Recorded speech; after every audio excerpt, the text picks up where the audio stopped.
Welcome to another in the series of demonstrations designed to get you quickly up to speed with what's new in NXCAM.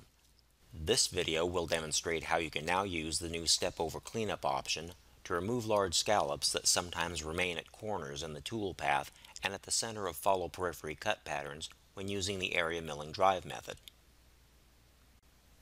First, we'll take a look at how large scallops sometimes remain at corners in the toolpath and at the center of the cut pattern. Double-click Contour Area to edit the operation. Click Replay. The Stepover used in this operation is large, so we can see the scallop height clearly. Click Verify. Click Play.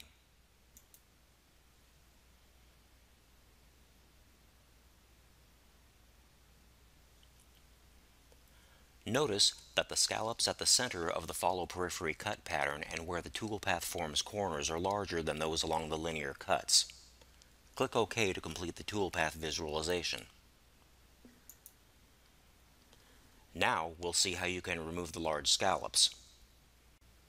In the Drive Method section of the dialog box, click Edit. The Stepover Cleanup option is new. This option is available in the Area Mill Drive method when using the follow periphery cut pattern. The default is off. Select the Stepover Cleanup checkbox. Click OK. Click Generate.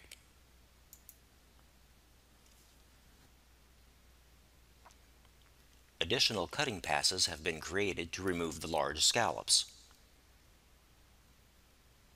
Click Verify. Click Play.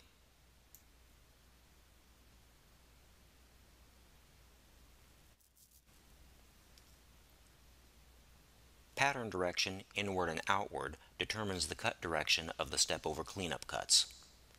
Click OK to complete the toolpath visualization. Click OK in the operation dialog box. This concludes the demonstration of how you can use the new Stepover cleanup option to remove large scallops that sometimes remain at corners in the toolpath and at the center of the follow periphery cut pattern. Thank you.